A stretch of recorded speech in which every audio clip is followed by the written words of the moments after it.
చెప్పండి మేడం ఎట్లా చూస్తారు మరి రాష్ట్ర ప్రభుత్వం నిర్ణయాన్ని ఇక్కడ నుంచి మరి గాంధీ గారి పేరు చెప్తున్నారు. అంటే బాగా దురదృష్టకరం, బాధాకరం ఏంటంటే గాంధీ గారి పేరు చెప్పి మీరు ఇంత హింస పెడుతున్నారు. ఒక అహింసావాది పేరు చెప్పి మీరు ఇంత హింస పెడుతున్నారు. డైరెక్ట్‌గా మమ్మల్ని హింస పెడుతున్నారు. 450 ఫ్యామిలీస్ అంటే వీళ్ళ పేరెంట్స్, ఇన్‌లాస్ అందరూ ఎంత సఫర్ అవుతా ఉంటారు. అంటే ఎంత మందిని మీరు సఫర్ చేస్తున్నారు. డైరెక్ట్‌లీ మమ్మల్ని, ఇండైరెక్ట్‌లీ ఎంత మందిని సఫర్ చేస్తున్నారు. అంటే హిస్టరీలో చదువుకోవడమే బ్రిటిష్ అలా రూల్ చేశారు, ఇలా రూల్ చేశారు, చాలా ఇబ్బందులు పడ్డారని మనకు తెలియదు కదా లాంగ్ బ్యాక్ ఏం జరిగిందో. బట్ ఇప్పుడు అనిపిస్తుంది ఓ ఇదేననుకుంటా బ్రిటిష్ రూల్ అంటే మేబీ ఇదేనేమో, ఇలాగే ఉంది. ఎందుకంటే మేము ప్రాంప్ట్గా ట్యాక్స్ కడుతున్నాం. ఎంక్రోచ్మెంట్ ల్యాండ్ కాదు, మేము ఆక్యుపై చేసి కొనుక్కున్నది కాదు. మేము రూపాయి పోగు చేసుకుని ఈఎంఐలు కట్టుకుంటూ కొనుక్కున్న ల్యాండ్ని ఇంకా కడుతూనే ఉన్నాం. సో అలాంటి ల్యాండ్ని తీసేసుకుంటున్నారంటే మేబీ బ్రిటిష్ రూల్ అంటే ఇదే కాబోసు అని అనుకుంటున్నాం మేము. అంటే ఈ ట్రామాతో నార్మల్గా ఉంటుంటేనే జనరల్గా చాలా మందికి చాలా రకాల జబ్బులు వస్తున్నాయి. Like heart attack, brain stroke, paralysed. మరి ఇంత మెంటల్ ట్రామాతో వాళ్ళు ఏమైపోతారండి? మేము ఏమైపోతాం చెప్పండి. అధికార పార్టీ నాయకులను కూడా కలిశారు, ఇక్కడ ఉంటారు కదా స్థానికంగా ఎమ్మెల్యేలు కావచ్చు, వాళ్ళని కలిసి ఏమంటున్నారంటే వీల్ డూ ద బెస్ట్ అంటున్నారు. మా ఇల్లు తీసేసుకుని ద బెస్ట్ అంటే ఒక మధ్య తరగతి కుటుంబాల్లో జీవితాంతపు కల ఒక ఇల్లు. అంటే ఒక మనిషి 25 ఏళ్ళకి జాబ్ తెచ్చుకున్నాడు అనుకోండి, ఒక 30 ఏళ్ళకి ఒక ఇల్లు కొనుక్కోగలుగుతాడు. అంటే 20 సంవత్సరాలు ఈఎంఐ పెట్టుకుని ఇల్లు అంటే 50 ఇయర్స్ ఆ లోన్ సవ్యంగా ఎటువంటి ఆటుపోట్లు రాకుండా, ఒడిదుడుకులు రాకుండా ఉంటే 20 సంవత్సరాలు అతను ఈఎంఐ కట్టగలడు.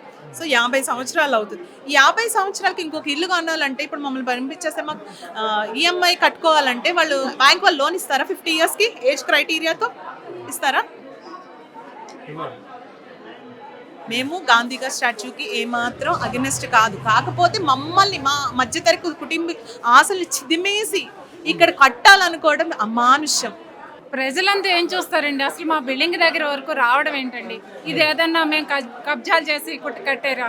మేము అన్ని ప్రాపర్గా అన్ని బిల్లులు అన్నీ పే చేస్తున్నాం. మా జీవితకాలం, మనిషి జీవితకాలం కదండి మధ్యతరగతి కుటుంబం అంటే. ఆ ఇల్లు కళ, అది కట్టుకున్నాం. మళ్ళీ ఆయన వచ్చి మూషిగా ఇది అదంటే మాది అడగకుండా ఉంటే పక్కన అది చేస్తున్నారని మాది ఎంతో బాగుంటుందని చాలా సంతోషపడ్డాం. కానీ అది కాదే. ఎందుకండి ఎక్కడండి వాటర్ అంతా వదిలి చూసారండి. ఇంత చుక్క మాకు రాలేదండి. ఆ లోపలే ఉంది వాటర్ అంతా. పైనుంచి ఎన్నో కెనాల్స్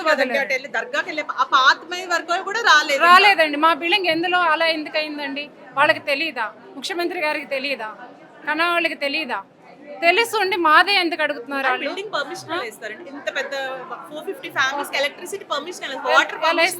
ఎలా వస్తుందండి? కేసీఆర్ గారు వాటర్ ఇచ్చారు మాకు, అన్ని సౌకర్యాలతో చక్కగా ఉన్నాం. అందరం మిడిల్ క్లాస్ వాళ్ళం అండి. అయ్యే కాదు, అందరం మిడిల్ క్లాస్ వాళ్ళండి. మిడిల్ క్లాస్ అంటే ఏంటండి? మనిషి జీవితకాలమే కదండి. లోన్లు కట్టుకోను, ఇది కట్టుకోను, అది కట్టుకోను, అదే దాన్ని ఇవ్వడం, పిల్లల్ని చదివించుకోవడం. ఇక్కడ వస్తాము, ఇచ్చేయండి, వెళ్ళిపోండి, డబ్బులు ఇస్తామంటే అది ఎట్లా అండి? డబ్బులు ఇచ్చేస్తే ఎక్కడికి వెళ్ళమండి? వెళ్ళేదే లేదండి. మేము ఇక్కడి నుంచి మేము ఎవ్వరం కదిలేవాళ్ళం కదండి. అందరూ ఒక మాట మీదే ఉన్నామండి. రాత్రి పగలు అంతా మేము మాట్లాడుకుంటే ఒక్క మాట మీద ఉన్నామండి. మేము అసలు కదిలేదే లేదండి. ఇక్కడ మూసి పక్షాల పేరుతోటి అందరు వెళ్ళిపోవాలి, కాల్ చేయాల్సిందని చెప్పేసి రాష్ట్ర సర్కార్ చెప్తున్నది, రాష్ట్ర ముఖ్యమంత్రి చెప్తున్నారు. 2 అసెంబ్లీలో చెప్పాడు ఇంతకంటే నాణ్యమైన ఇళ్లను కట్టిస్తాము అని చెప్పేసి అంటున్నాడు. మరి దాన్ని ఎక్కడ చూడాలి? ఇప్పుడు అదే రేవంత్ రెడ్డి గారికి నేను ఏమని చెప్పాలనుకుంటున్నాను అంటే, ఆయన ఇంతకన్నా బంగ్లాలో కట్టించినా మాకు వద్దు. ఎందుకంటే ఇది మా కష్టంతో మేము కొనుక్కున్నాం. ఇప్పుడు 450 ఇల్లులు మావి. ఇప్పుడు మొత్తం అందరం కలిసే కదా ఆయన సీఎం చేసాం. ఇప్పుడు సీఎం చేసినప్పుడు అప్పుడు చెప్పొచ్చు కదా. మరి అంతకుముందే ఆయన ప్రతి దానికి వెళ్ళాడు కదా. వెళ్ళినప్పుడు ఆయన చెప్పొచ్చు కదా, మరి సుందరీకరణ చేస్తా హైడ్రా పేరుతో ఇలా మోసం చేయడం ఎందుకంటే జనాల్ని. హైడ్రా పేరు మధ్యతరగతి వాళ్ళని, పేదవాళ్ళని కూడా అతను ఇది చేశాడు, ఇబ్బంది పెట్టాడు కదా. ఆయన అప్పుడు చెప్పలేదు కదా. ఇప్పుడు సుందరీకరణ చేయమనండి, ఎవ్వరు వద్దనము. మా శక్తి వరకు మేము కూడా చేస్తాం. వాటర్ వదిలిపెట్టినప్పుడు కూడా మాకు పైకి రాలేదు. మేము చాలా హ్యాపీగా మా పిల్లలతో, మా ఫ్యామిలీతో మేము అందరూ చాలా హ్యాపీగా ఉన్నాం.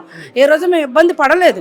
ఈరోజు ఈ 2.5 ఇయర్స్ నుంచి ప్రతి ఒక్కరు ఇబ్బంది పడుతున్నారు. మాకు 1 ఇయర్ నుంచి నిద్ర తిండి లేదు. మాకు ఎలా లాక్కుంటాడండి ఆయన ఇచ్చాడా మాకు? మేము ఏమీ లేకుండా మాకు బ్యాంకు లోన్ ఎలా ఇస్తాడండి? లోన్ ఇచ్చాడు కదా. మరి కరెంట్ ఎలక్ట్రిసిటీ ఎలా ఇచ్చాడండి మాకు? ఇంటి పనులు కడుతున్నాం, ప్రతిదీ మేము కడుతున్నాం. మా పిల్లలకి ఈరోజు ఏది లేకుండా చేశాడు. అందుకని మేము ఇవ్వమండి. ఆయన ఇంత కాదు అంత చాలామందిని పంపించుకుంటున్నాడు. పంపించుకున్న ఆయన పప్పులు అయితే ఉడకవు.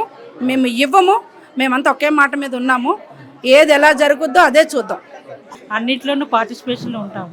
వినాయక చవితి సంబరాలు అంటే ఒక్కొక్క రోజు ఫోన్లో ఏది చెప్తే అని చేసుకుని ప్రసాదాలు ఇచ్చి దేవుడి సంబరాలని చేసుకుంటాము. అలాంటిది మమ్మల్ని విడగొడతారంటే మేము ఎక్కడికో వెళ్ళిపోతే చాలా కష్టం కదండి.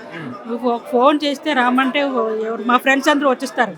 బాగోలేదండి ఒకరోజు ఒంట్లో బాగోలేదంటే ఫోన్ చేస్తే చాలు మొత్తం భోజనం మొత్తం అంత వాళ్ళ మా ఇంటికి తెచ్చి ఇచ్చిస్తారు. వాళ్ళు మేము కోరుకునే వరకు వాళ్ళు ఏదో చేస్తున్నాము.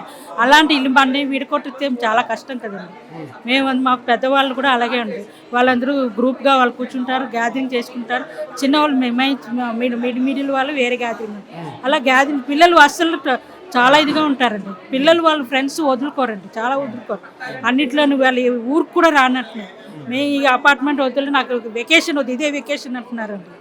వెకేషన్ నాకు వద్దు, మా ఇంట్లో మా గ్రూప్లోనే ఇక్కడే అపార్ట్మెంట్లోనే మేము చేసుకుంటా ఉన్నాం. అలాంటివి మా కూల్చుస్తాం. ఏ ఊరు పక్కన ఎక్కడ పరిస్థితి చాలా కష్టం. మేము వెళ్ళాము, ఎక్కడికి వెళ్ళాము. చాలా ఇదిగా ఉంది, మాకు చాలా బాధగా ఉంది.